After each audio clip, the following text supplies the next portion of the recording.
Good morning tout le monde. Aujourd'hui la grande question, 70-200 f2.8 ou f4 ou même un 50-150 f2, lequel choisir, dans quel cas? Je t'aide, j'essaye de t'aider, de répondre à cette question afin d'orienter tes choix pour pas que tu perdes de l'argent inutilement. Parce qu'il y a quelques années, j'ai acheté un objectif, un 70-200 et je l'ai tout de suite dû l'échanger juste après et je crois que j'ai perdu un petit peu d'argent dans l'expérience parce qu'il n'était pas adapté à moi. Donc, on va éviter cette erreur pour toi aujourd'hui.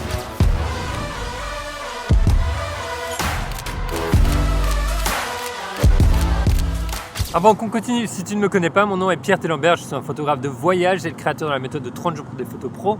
Et dernièrement, je viens de publier ma masterclass spéciale pour les Sony Alpha. Donc si tu as un boîtier Sony et que tu veux apprendre à régler ton appareil Sony comme un pro et vraiment comprendre à quoi servent toutes les configurations possibles, dans quel cas, pourquoi les utiliser et apprendre de mes années d'expérience, je t'invite à la découvrir. Il y a un petit lien dans la description, tu peux démarrer de suite et tu verras dans quelques heures ton boîtier te parlera déjà différemment. Alors maintenant continuons sur notre petite discussion des 70-200. La première question qu'il va falloir que tu te poses pour savoir quel zoom avec une longue focale choisir, ça va être de te demander qu'est-ce que tu shootes. Est-ce que tu shootes de l'animalier? Si tu shootes de l'animalier, j'ai envie de te dire, ne t'oriente pas nécessairement sur du 70-200. Va plutôt sur du 200-600, du 100-400 ou le 400-800. Enfin bref, il y a d'autres objectifs qui vont aller beaucoup plus loin, qui vont être plus adaptés. Ensuite, si tu fais du portrait un petit peu versatile, que tu shootes un petit peu de tout, tu vas pouvoir t'orienter justement vers un 70-200 ou un 50-150. La question que tu vas vouloir te poser, c'est est-ce que tu shootes souvent en lumière basse? Alors, lumière basse, qu'est-ce que ça veut dire? Après la tombée de la nuit, à l'intérieur, est-ce que tu as l'impression que ton appareil est bloqué à des hauts ISO et que justement tu as besoin d'avoir une ouverture la plus grande possible, comme par exemple f2.8 ou f2? Si c'est le cas, alors là, oublie tout de suite le f4 et concentre-toi sur les options en f2.8. On va revenir un petit peu sur les options qui existent, puisque on va avoir Sigma, on va avoir Tamron, on va avoir Sony. Si tu n'es pas limité, que tu ne shootes pas trop finalement en lumière basse, l'option du f4 est géniale. Pourquoi? Parce que c'est une option qui remplit beaucoup de critères en termes d'ergonomie, d'encombrement et de fonctionnalité aussi. Le Sony 70-200 f4 est un objectif petit et compact, entre guillemets, pour un 70-200. Il se rétracte, il redevient tout petit et il permet de faire de la macro. En plus de ça, il est aussi léger, ce qui permet d'avoir quelque chose que tu peux mettre dans un sac, même dans une petite bandolière comme ça, en plus, sans avoir à te charger d'un 70-200, tu vois, qui est complètement incompressible. Une fois qu'il est dans ton sac, eh ben, ça prend littéralement toute la largeur de mon sac à dos et je peux rien mettre d'autre sur cet étage. Alors que le 70-200 f4, tu peux mettre deux objectifs dans la même rangée par exemple. Donc, si tu n'es pas limité par ta faible lumière, eh ben, peut-être qu'un 70-200 f4 va être génial. Maintenant, tu me dis, oh Pierre, mais attends, et le bokeh? Ah bah écoute, le bokeh à 200 mm, que ce soit du f4 ou du f2.8, franchement, tu vas voir qu'il est vraiment bien. Alors qu'est-ce que ça veut dire bien? C'est-à-dire qu'on a un très joli flou d'arrière-plan, qu'on soit, tu vois, même à f4, on va prendre une photo ensemble pour te montrer, hop, ou même à f2.8. C'est très difficile de discerner la différence entre un f4 et un f2.8 quand tu es à 200 mm. Là, j'ai fait le test à 92 mm, on va le faire à 200 et tu vas voir, la différence est encore plus difficile à voir. 2.8 et 4.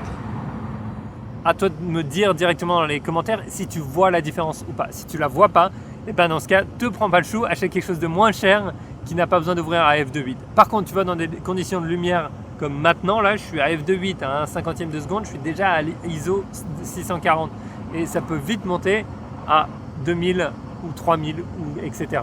En fonction de ton appareil, ça va être gênant ou pas du tout, tu vois. Donc maintenant, le vrai avantage du 70-200 f4, c'est macro, petit, léger et tu as toujours quand même un bon bokeh malgré le fait que ce soit un f4 parce que tu as cette longue focale. Deuxième chose, le 70-200 f2.8 ou le 50-150 f2. J'en ai toujours pas parlé du 50-150 f2.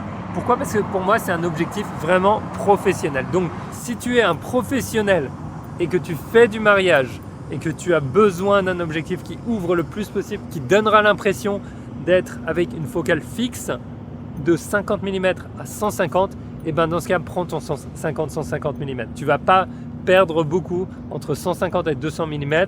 Par contre, tu vas vraiment gagner, je trouve, dans des situations de travail professionnel, de passer de 70 mm à 50 mm. Alors oui, c'est un objectif qui est extrêmement cher chez Sony. Donc je te conseille de vendre plusieurs objectifs fixes pour acheter juste cet objectif et remplacer, voir si c'est possible. Maintenant, j'en ai parlé dans une vidéo dédiée que tu peux regarder, il est assez lourd et il prend pas mal de place. Donc ça, il faut que tu le gardes en tête. L'option du 70-200 f2.8 est géniale aussi, c'est un objectif qui est relativement léger et surtout qui est stabilisé. Le 50-150 n'est pas stabilisé, le f2, alors que le 70-200 il est stabilisé. Tu as la stabilisation active à l'intérieur, dynamique, tu as la stabilisation à l'intérieur de l'objectif et donc j'ai envie de dire que c'est peut-être une option plus versatile, aussi moins chère, mais tu vas du coup pas avoir le 50 f2 et tu n'auras pas le f2 sur toute la longueur, tu auras le f2.8. Est-ce que ça fait une grosse différence? Encore une fois, c'est pas énorme, mais c'est vraiment des objectifs avec le meilleur autofocus et le meilleur piqué qui existe sur le marché. Mais honnêtement, le 70-200, il suffit largement pour faire du travail pro. Le 2.8, je l'ai utilisé pendant des années. J'ai des amis qui l'utilisent depuis des années. Alors, on a eu plein de versions de cet appareil, de cet objectif, et il n'y a jamais eu de problème. On ne s'est jamais dit « Ah, il faut une autre version parce que ceci, parce que cela ». Non, donc tu peux carrément faire tout ce que tu veux avec. Tu peux tout à fait considérer une option comme Sigma ou Tamron. Par contre, j'ai envie de dire, la différence que tu vas avoir peut être un petit peu dans le piqué et un petit peu dans la vitesse d'autofocus. Si tu es sur un boîtier pro de Sony par exemple et que tu mets un objectif tierce, tu n'auras pas forcément les meilleures capacités en termes de rafale pour ton appareil. Donc il faut le savoir, si tu cherches vraiment à avoir tout ce qu'il y a de meilleur, reste chez Sony, j'ai envie de dire. Ça ne veut pas dire que les autres sont mauvais, mais ça veut dire que tu vas être bridé sur certains autres aspects à travers ton boîtier. Par contre, si tu es sur un A7C2 par exemple, un A7 IV, un 6700, etc., eh ben, je pense qu'il n'y a pas de souci parce que tu ne vas pas être bridé, tes rafales ne sont pas élevées de toute manière, donc ça ne va pas être un gros problème.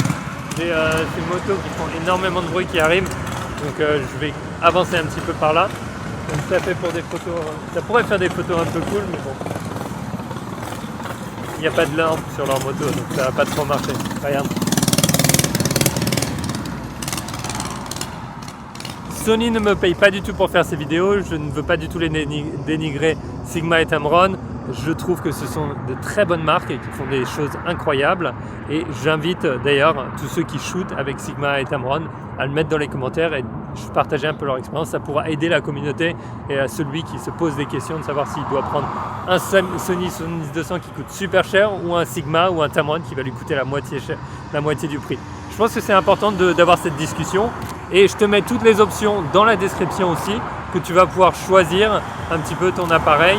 Je te mets des liens vers IPLN, tu pourras voir le prix actuel, des fois il y a des réductions aussi, ça devrait t'aider. Si jamais tu commandes un objectif, tu peux mettre mon code créateur Pierre. Si tu n'as pas vraiment besoin de shooter en lumière basse, oublie les 2.8, concentre-toi sur un F4 qui va être petit, compact, peut faire de la macro. Si tu as besoin justement d'être plus capable en lumière basse, d'avoir quelque chose de plus rapide, pars sur du f2.8 et ensuite tu vas décider si tu veux justement un Sigma, Tamron ou du Sony en fonction de ton budget et en fonction de ta nécessité par rapport à ton boîtier. Et enfin le 50-150, je pense que si tu as besoin de cet objectif, tu sais qui tu es et tu te reconnais tout de suite. Je suis dans une zone qui est pas très safe, donc je vais ranger mon matos, il commence à faire nuit et je vais rentrer doucement vers la maison. Je vais essayer de shooter un petit peu le sunset, j'ai eu 2-3 photos et puis j'en ai eu plus dans le reste de la journée. Voilà, c'est un petit peu fun ici et je te souhaite une très belle journée. N'oublie pas, sors, va prendre des photos, essaye quelque chose de nouveau, essaye quelque chose de différent. Ciao.